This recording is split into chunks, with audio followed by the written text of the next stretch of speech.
so let's say I'm a brand new podcaster. I haven't even launched my podcast. I'm thinking about it. I'm just getting ready. So I come to you, I tell you, okay, Lloyd, I really want to start my podcast and I want to promote it on TikTok. What do I do first?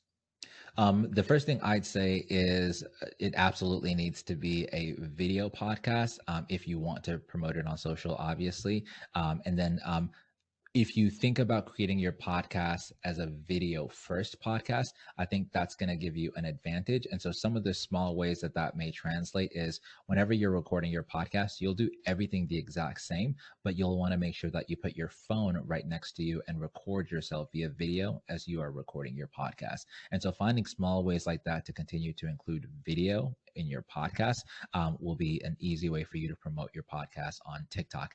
That said, once you have your podcast recorded and you have that video file, you'll want to chop it up into small clips, and you'll want the clips to essentially either you want them to provide context and solve problems. In other words, it's like answering a question, or you don't want them to have any context, but you want them to be entertaining, captivating, or something controversial that captures people's attention. On TikTok, you have about 3 seconds for someone to decide whether they're going to watch your video or not. And so if they do watch it, it's going to be because it helps them, like it actually has information they need, or it's entertaining.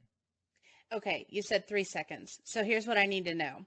Do you believe the old adage that you only get the one chance to make a first impression, or can you bomb terribly and then come back and try again? I do not believe that. I believe you can bomb terribly, and that's like the beautiful thing about TikTok. You can, and I saw an interesting article that was suggesting that what if every single day you just posted the same video? Because that video, about 80% of the people that see it are going to be net new. Those are people that have never seen your content before. So it actually makes more sense to keep reposting it until it does well, until TikTok finds the appropriate algorithm and sends it in that direction. And so that said, I look at every day as sort of like a new opportunity. And so I wake up every day, I say, you know what, today I'm going to put out one video.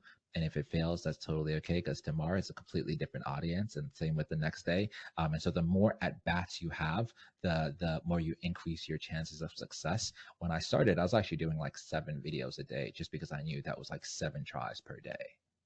Wow. So, Yeah, it's a, I it's mean, a, that it's a feels bit like a lot of overkill. pressure, though. I think it's less pressure. Because if Really? you're doing one video, you have the stakes of that video needing to be really good are a lot higher for you than they are for me. Okay, so what do you say to the person who's like, yeah, but I'm scared to go on camera?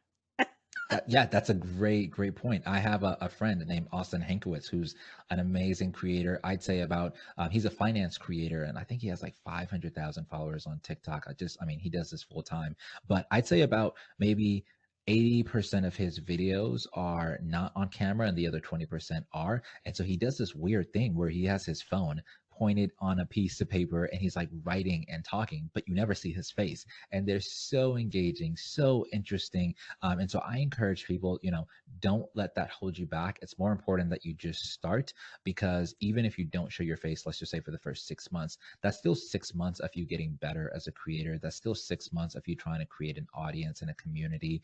There's just so many benefits to starting sooner rather than later.